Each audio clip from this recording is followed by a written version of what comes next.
Fala, meu terceiro ano, tudo bem com vocês? Vamos lá para mais uma semana aí juntos, firmes e fortes. Bem, pessoal, logo logo nós temos a prova, né? A prova bimestral e a prova integrada. Então vamos finalizar a unidade número 4 hoje, que é a unidade que vai cair para vocês aí na prova. Então eu estou, né, na página 199. Na verdade, nós já fizemos a 199 e um pedacinho da 200, mas só para a gente contextualizar aí, para dar uma reforçada, nós estamos falando de quantifiers, que são os quantificadores, aquelas palavrinhas que servem para indicar quantidade, né? Então, para isso, nós precisamos estar conectados com contáveis e incontáveis, né? Se as palavras, se os substantivos eu posso contar, se eles têm plural, ou se eu não posso contar, se eles não têm plural.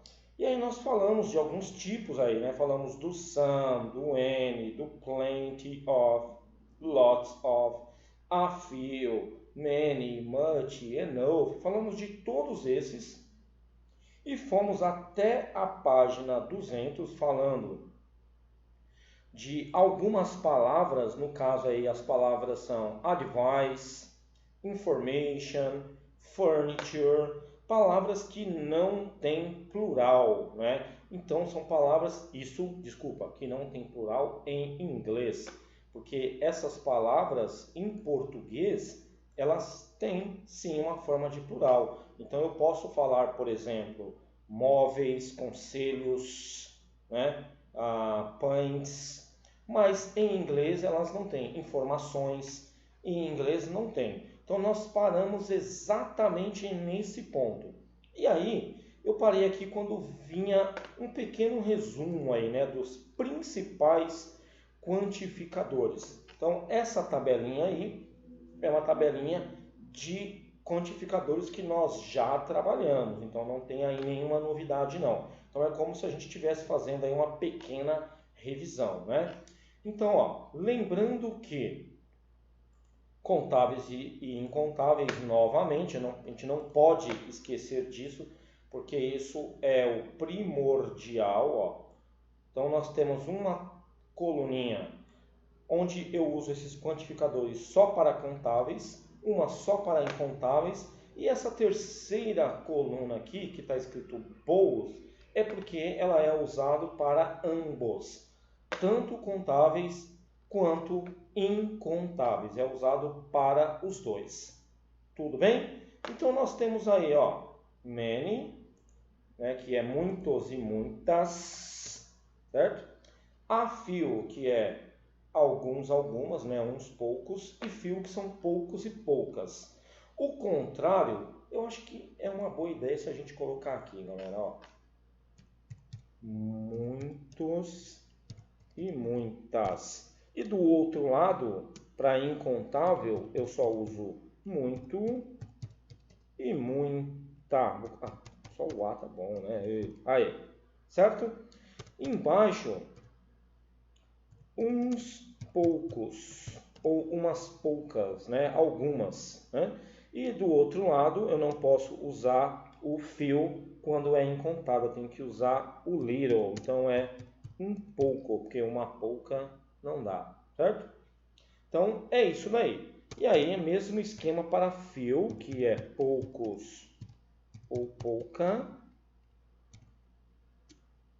e o little, que é pouco ou pouca, tá certo? Então é isso. Então nós temos aí essas duas colunas onde contáveis eu só posso usar o many e o few. O a few é uma variação do few. E do lado de lá, muito e pouco, much e little, porque o a little é só uma variação do little.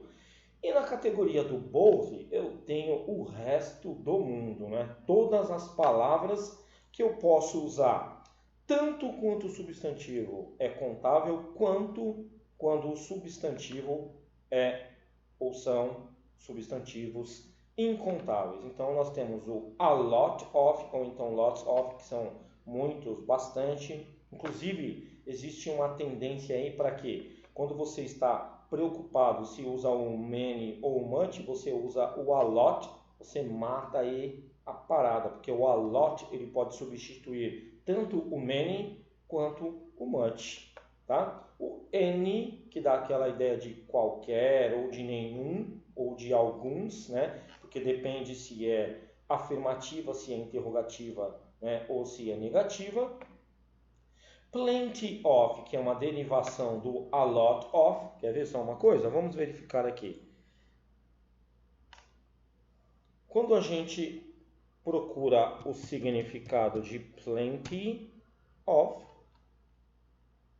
ele vai aparecer, tá aí, ó, bastante, né? Então, bastante é o mesmo que o a lot. Deixa eu ver se eu acho o a lot. Opa, não vai aparecer o a lot, será? Só acho que vai aparecer lot. Não, é a lot, tá vendo? Muito, um monte. Então, um monte e bastante. Qual é a diferença? Nenhuma diferença, não é verdade?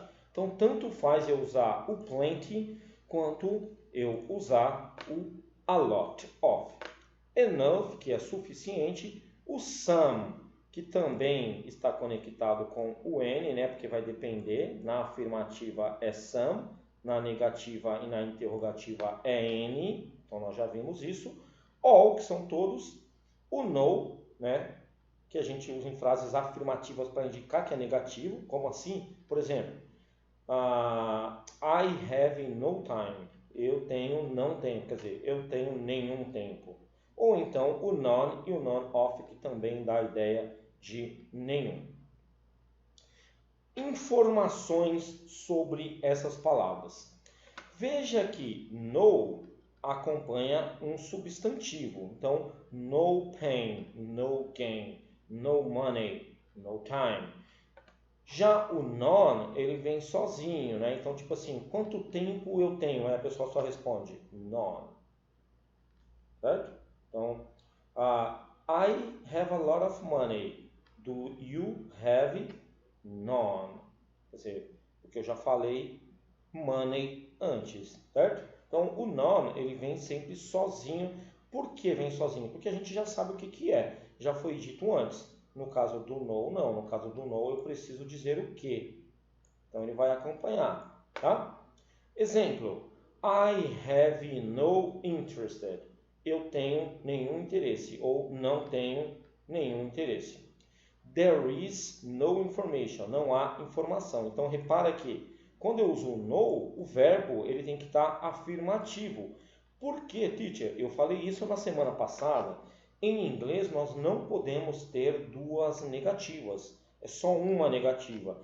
Então, se está negativo lá no começo, com o don't, com o isn't, não importa. Eu não posso usar o no. Tenho que usar uma outra palavra.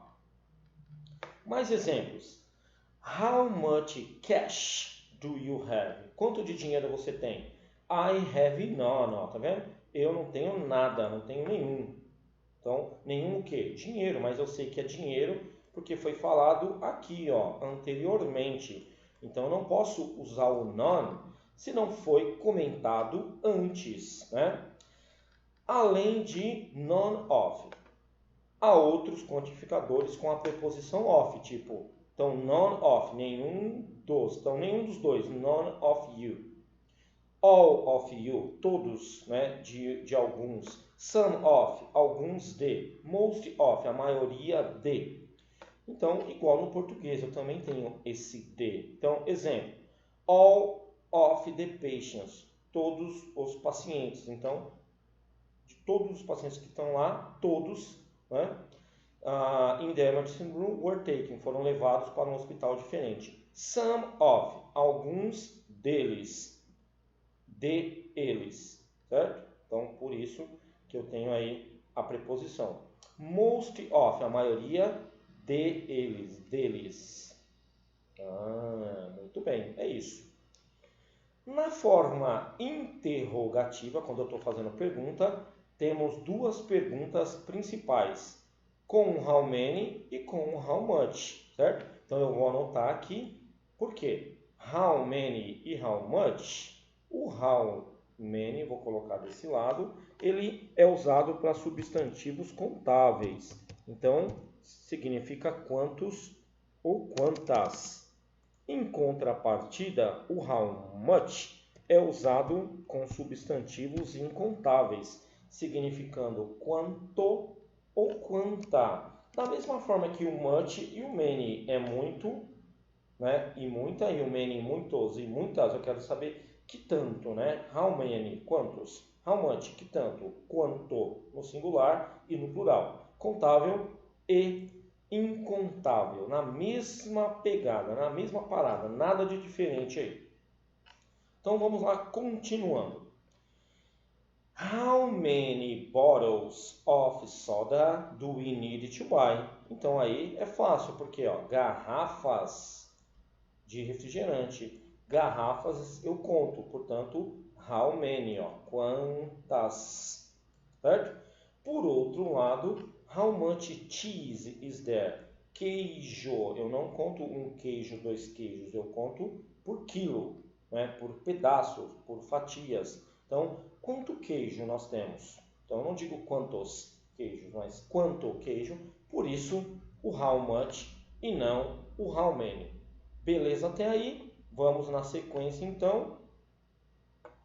Com substantivos contáveis no plural, usamos a forma interrogativa how many e para os incontáveis, sempre no singular, usamos o how much. Então, é isso. Fechou. Mais exemplos aí. Agora nós estamos quase na reta final desse ponto gramatical. Estamos lá na página 201. Deixa eu só arrumar aqui para que eu não fique na frente e vocês consigam verificar, acompanhar e tudo. How much cash did you bring? Quanto dinheiro você trouxe? Quanto dinheiro? How much cash? How many days do we need to get around the whole island? Quantos dias nós precisamos para percorrer toda a ilha, né? Para dar uma volta completa na ilha. How much information is available in that booklet? Quanta informação está disponível neste livreto, nesta apostila? Então repare que informação em inglês é incontável. Então não existe informações em inglês. Outro exemplo. How many rooms are there in the hotel?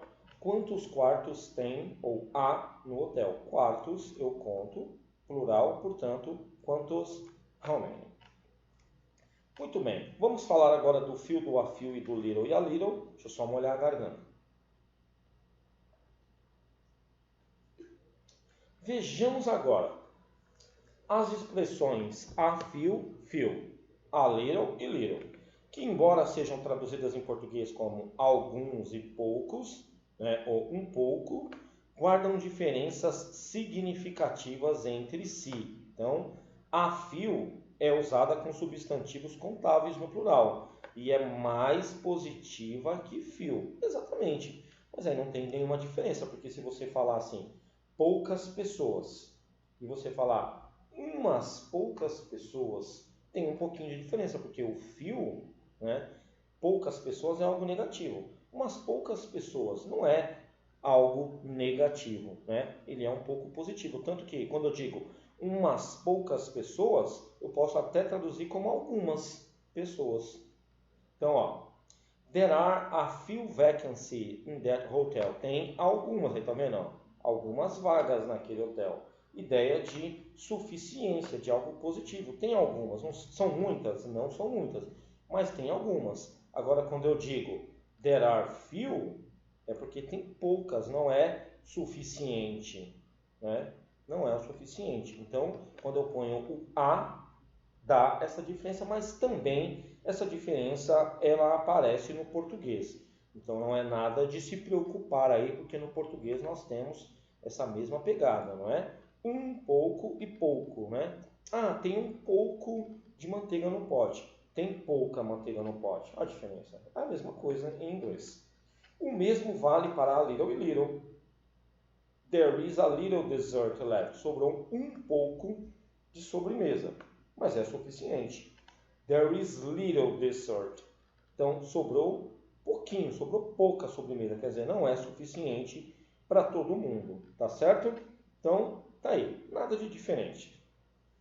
Para a gente finalizar essa parte aí, eu não vou passar em branco, porque é uma contextualização, né? Para que vocês tenham conhecimento de mundo, para que vocês consigam responder questões de interpretação, consigam fazer redação em português ou em inglês, não importa, mas que vocês conheçam um pouco de alguma coisa. Então, olha só. Com Smurfs, ONU lança a campanha para o Dia Internacional da Felicidade. Pois é, você sabia que existe um Dia Internacional da Felicidade? Pois é, a ONU, a Organização das Nações Unidas, né, lançou uma campanha. Então, a ONU lançou no dia 15 de fevereiro de 2017 uma campanha global com os personagens do desenho animado Smurfs. Não sei se vocês lembram, são uns bichinhos azuis. Na minha época era um desenho que a gente não perdia nem um dia. Depois lançaram um filme, mas era um desenho muito legal. Aí, ó, os Smurfs. Aqui é o desenho. O filme, né, que foi lançado recentemente, em 2011, né, já tem um pouco mais de tecnologia, né, mas o desenho era dessa forma aqui. O filme aqui, né, já tem até o 2. Com o objetivo de apoiar as novas metas globais da organização. A campanha segue até o dia 20 de março, quando é marcado o Dia Internacional da Felicidade, em apoio aos nossos Objetivos de Desenvolvimento Sustentável, os ODS. A iniciativa promoverá os objetivos globais da ONU em todo o mundo, a partir da popularidade dos Smurfs. A campanha é composta de diversos materiais para as redes sociais e outros meios de comunicação, incluindo um vídeo. A iniciativa busca enfatizar que todas as pessoas podem ajudar a promover os objetivos, mesmo sendo tão pequenos em tamanho quanto os Smurfs. A hashtag oficial da campanha é a hashtag Small Smurfs Big Goals, quer dizer, Smurfs pequenininhos, objetivos grandes. Goal, que a gente fala no futebol, significa em inglês objetivo. Então você pode falar inclusive, my goal is, meu objetivo é blá blá blá. Por meio do site disponível, em breve em diversos idiomas, www.smallsmurfsbiggoals.com, o público poderá fazer um teste para descobrir quais Smurfs e quais ODS melhor correspondem aos seus interesses, compartilhando o conteúdo nas redes sociais. A campanha é promovida pelos responsáveis pelo desenho em conjunto com as Nações Unidas e o Fundo das Nações Unidas para a Infância, a UNICEF. Saiba mais sobre os ODS em naçõesunidas.org, post de 2015, www.agenda2030.com.br. Então tá aí, é mais para conhecimento de vocês do que para qualquer outra coisa. Agora, no revisando de hoje, eu pedi para que vocês dessem uma olhada nesse texto da página 202, porque eu corrigiria com vocês as questões da Unesp. E aí você reparou que as questões são dissertativas, não são questões de alternativa. Então isso torna, né, uma atividade um pouquinho mais difícil, não é verdade? Bem, então vamos lá. O texto aí, que tem como título Amazon Tribal Creates 500-page Traditional Medicine Encyclopedia. Então, isso já é importante para vocês, né? Também tem a foto, tem a data. A foto está escrito Amatses Shaman, named César, né? Então, xamã é o pajé, né? Aquele cara importante ali, né? O curandeiro de uma tribo, né? Então, uma tribo da Amazônia cria uma enciclopédia, né, de 500 páginas que fala sobre a medicina tradicional. E aí, isso ajuda bastante, né? Inclusive, ajuda a gente a entender algumas coisas sobre as perguntas. Então, no texto, você vai acompanhar aí o texto. Eu não vou traduzir o texto com vocês, porque não é a ideia é que vocês já tivessem tentado, para que a gente consiga, então, falar sobre as questões, né? Eu só preciso talvez diminuir aqui um pouquinho, porque está muito grande e eu estou na frente. Acho que ainda estou. Talvez agora não. Bem, a primeira pergunta então está assim: explique, de acordo com o primeiro parágrafo, por que a elaboração da Enciclopédia de Medicina Tradicional da tribo Matsés é um feito notável, é importante. Olha, eu não preciso nem ler o texto para dar uma elaborada aqui numa resposta e dizer qual é o motivo, né? Pô, a gente sabe que uma tribo indígena, eles não têm língua escrita, né? Quando você pega Tupi, Guarani, não são línguas que são escritas, né? São línguas faladas, são idiomas falados.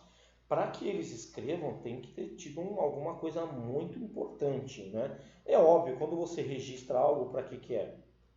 Para guardar isso para a eternidade, para passar de geração em geração. Isso é muito óbvio, nem preciso ler, certo? Então, ó, a elaboração da enciclopédia, eu vou ler o que está escrito aqui como base, mas eu já acabei explicando. É um feito importante em virtude as tradições indígenas, históricas, culturais e conhecimento estarem desaparecendo no mundo todo. Línguas totais e mitologias estão deixando de existir. Em alguns casos, até mesmo grupos indígenas inteiros estão se extinguindo, sem que haja conhecimento, né? Sem que haja registro sobre isso. Nossa, Títia, está falando tudo isso lá no parágrafo? Não, não está. É interpretação. Reparou que é uma pergunta muito óbvia, e é Unesp, gente, é uma pergunta muito óbvia que dá para a gente responder sem muito conhecimento de inglês, inclusive, né? Já a segunda questão já é um pouquinho mais complexa, a gente teria que ler, sim, mas vamos ver se a gente consegue ter alguma ideia. O que motivou o grupo ambientalista Acaté e os 5 pajés a organizarem a Enciclopédia de Medicina Tradicional da tribo Matsés? Então aqui nós temos uma pergunta mais específica, né? Porque a gente precisa achar a motivação do grupo e também dos 5 pajés para registrar isso daí, certo? Então, bem, é meio difícil, mas se a gente é criativo, a gente consegue ter algumas ideias, né? Então, por que registrar? Será que não seria confiável que os pajés transmitissem esse conhecimento para algum membro da tribo e esse membro também fosse passando de geração em geração? É confiável isso? Não. Será que é possível hoje em dia passar tanto conhecimento? Será que os jovens estão interessados, mesmo de uma tribo indígena? A gente não sabe. Então, esse tipo de coisa faz com que algumas tradições e culturas elas desapareçam, né? Então, registrar é para a eternidade. Então, ó, o que motivou foi o fato de um dos curandeiros, dos pajés, ter morrido antes que o seu conhecimento pudesse ser passado. E aí, quando isso aconteceu, o que causa nos outros? Medo. Então, assim decidiram o grupo ambientalista e os 5 pajés priorizar a enciclopédia antes que isso acontecesse novamente com outros xamãs ou com outros pajés, né? Então, dessa forma, eles poderiam registrar, né, essa medicina para as próximas gerações e para o mundo ou para todo o sempre. Beleza? Então, galerinha, vocês viram que muitas vezes a gente fica muito desesperado para traduzir as coisas e nem sempre Isso é importante, né? Então, para isso tem aí essa situação aí, tá? Então a gente vai acompanhando, né? Vai identificando, vai analisando, usando um pouco da inteligência, do conhecimento e chegamos a algumas conclusões. Isso é interpretação de texto. Tem outros textos aí nas próximas páginas, 205, 206, 207, junto com a gramática, né? E um sintetizando lá na página 207, ó, sintetizando a unidade, que é aquele resumão bonito que tem da unidade. Então o que vocês vão fazer? Ó, aqui eu tenho todos, né? E aqui embaixo eu tenho alguns exercícios. Então eu quero que vocês façam esses exercícios, que na semana que vem, antes de começar a unidade nova, eu começo por aqui, faço uma revisão rapidinho, corrijo esses exercícios e mando bala, começando a unidade número 5, que fala de comparativo e de superlativo. Tá certo? Então, é isso por hoje, galerinha. Fiquem com Deus e espero que vocês tenham gostado. Kisses, hugs, and bye bye.